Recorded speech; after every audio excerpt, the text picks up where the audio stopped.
What's up, Geminites? It's your boy Gem Mint here with a review for the Miles Morales, the Ultimate Spider-Man Omnibus, so stay tuned.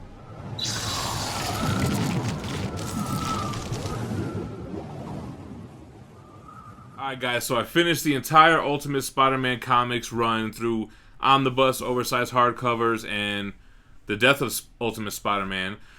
Jumped into the Ultimates, and now I just finished the Ultimate Comics Miles Morales Spider-Man Omnibus. So when I first started reading this, I was already feeling a little like I've already read these in single issues as they were coming out, and I don't really like to reread stuff because I have a full library of books of stuff that I haven't read. But I wanted to power through it, mainly because I did the reviews on those other omnibus, and I wanted to kind of finish it out, you know? So I started reading this again, and man, I really got into it. It started becoming very fast-paced. The artwork was great. There are some things I didn't like about it, but first we'll talk about the stuff that I did like. So this is a direct follow-up to the Death of Ultimate Spider-Man Omnibus. Actually, the beginning of this book takes place during the final battle from that Ultimate Spider-Man run, and you see it from Miles' perspective. It actually works out really cool to where he gets bitten and he knows he has powers during Spider-Man's last fight with Green Goblin, and he chooses not to go help Spider-Man. And with him not helping and Spider-Man dying, it kind of gives him purpose, just like how Spider-Man, Peter Parker, didn't help Uncle Ben when he could have saved him. So that's interesting. That's kind of what gave Miles the motivation to be Spider-Man and to run with the Spider-Man name and continue the legacy. The characters, as far as Aunt May and Gwen Stacy, MJ, those guys are all the same from the Peter Parker run, except we have some new characters now. We have Genki, which is his roommate sidekick, who was kind of like the inspiration for the Ned Leeds character in Spider-Man Far From Home and in Homecoming. And you have Miles Morales' parents. You have his father, who's kind of like a strict, hard-ass guy. His mother, who's very loving and supportive. And his uncle, his father's brother, who's really the Prowler. He's a bad guy. So that's actually how Miles gets bitten by a radioactive spider. The Prowler had one that he got from Oscorp that ended up biting Miles while he was over there. A lot happens to Miles throughout this run. I mean, so much happens. It almost feels like they knew that they were going to end the Ultimate Universe because there was a lot of other big events happening at the time. Like we had the Magneto event and the Ultimate Spider-Man Peter Parker run. And this event, we had a big Galactus event that took place, not really in these pages, but it completely destroyed Newark, New Jersey. Miles' mother gets killed. His father abandons him once he finds out that he's Spider-Man, and it just seems like a lot happening to Miles. Unfortunately, we don't get that entire Galactus storyline. We just get like the 3-part Miles Morales version, which had very little to do with Galactus. But I remember reading that crossover, and he had a big impact on defeating Galactus in that storyline. Overall, I enjoyed this book. Like I said, the art was great. The writing was fast-paced. It was funny. It was exciting. What I didn't like is that towards the end of this book, they bring back Peter Parker, the Ultimate Spider-Man. Not to mention the 5-part miniseries Spider-Man, where Miles Morales meets the original 616 Peter Parker, which was a complete waste of story. But the original Peter Parker from this universe comes back, and they don't ever explain why or how or what happened. It's kind of just like he shows up, then Miles has his final battle with the Green Goblin, Norman Osborn, which was very reminiscent to the Peter Parker saga in this universe. And then he's gone, and then they just tease Secret Wars at the end of the last issue here, which I got to reread, but it almost looked like it was the Avengers Hickman incursion happening with the 2 Earths. So I definitely want to read Secret Wars now, which I have read before, but I reread this. I want to kind of read the follow-up and get a better understanding of what Hickman was doing with Secret Wars altogether. Let's flip through the Omnibus. We'll check it out, see what it contains, the cover price, the infamous binding issue, and then we'll wrap it up.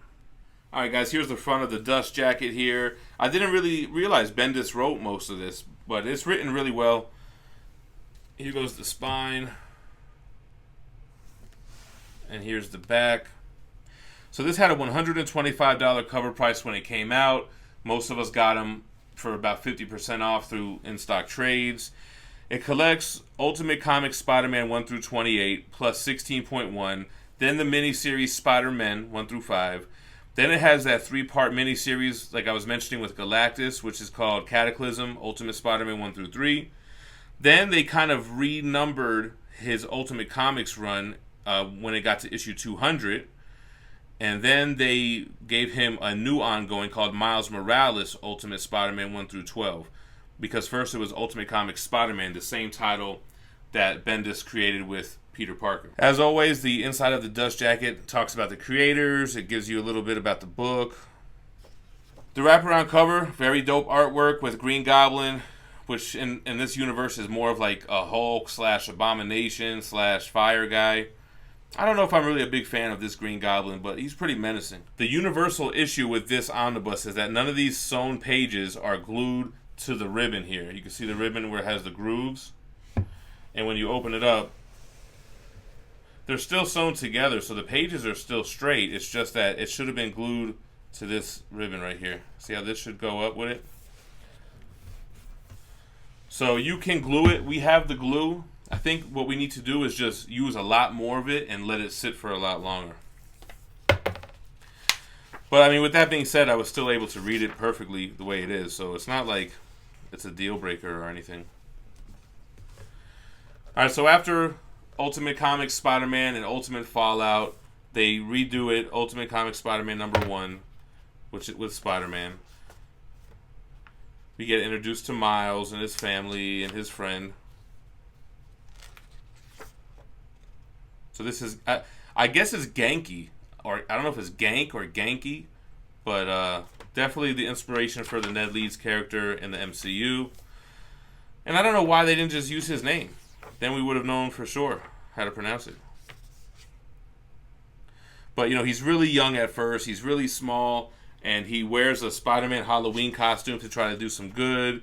And everybody is telling him it's in really bad taste, from the people he's saving to the villains he's fighting to Spider-Woman Jessica Drew here, who in this universe is a clone Peter Parker but made female.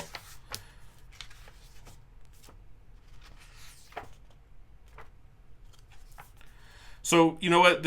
Another gripe about this book is that right away, S.H.I.E.L.D. and Nick Fury scoop him up, give him a cool suit, but they don't give him any web shooters. He ends up getting the web shooters from Aunt May, who kind of hands them down to him as kind of like passing the baton. You do have the Ultimates in here a little bit, but this book does not cross over with that Ultimates run. That Ultimates run was crazy. This feels more like the Spider-Man stuff that we've been used to. And I think that Miles' father is really kind of written weird. Like, you're really going to disown your son like that and leave him by himself because he's Spider-Man, because you have a hang-up against heroes or mutants or whatever. And then you really blame him for killing your brother, who you know is a bad person. Like, obviously your son is not going to kill him for nothing. So here goes the crossover. It was kind of controversial at the time, too, because I think when they created Miles Morales, they said he would never mix with the real Spider-Man. He would never be in the 616, and of course that ended up being retconned. It's weird to see the 616 older Spider-Man go to this universe and meet Aunt May and Gwen Stacy and MJ, and it's pretty emotional. But I feel like the emotion gets taken away when the Peter Parker of this universe really does come back. It's like, what? This is him fighting Venom, and you can see this is where Sideshow got the inspiration for their premium format statue.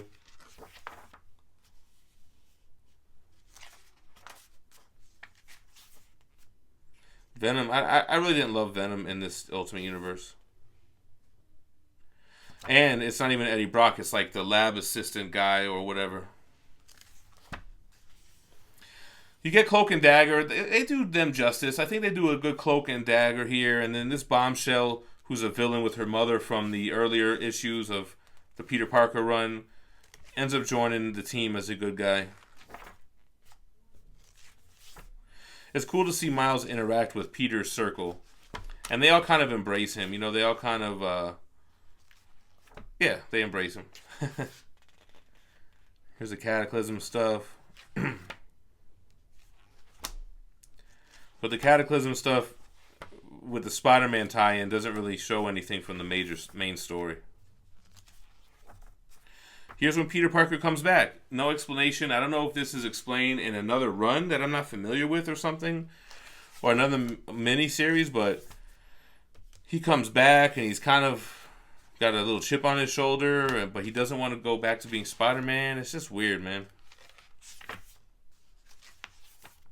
I think he just ends up living his life with MJ, and they just kind of, he leaves everyone behind, which is weird.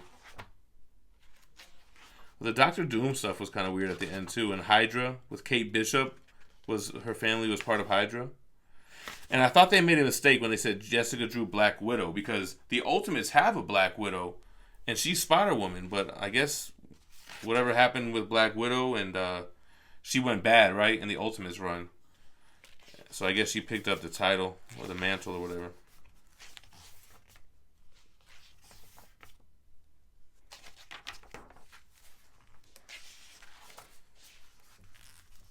Alright guys, so that's my thoughts on the Ultimate Comics Spider-Man Miles Morales Omnibus. They all have that binding issue, so don't worry if yours is like that.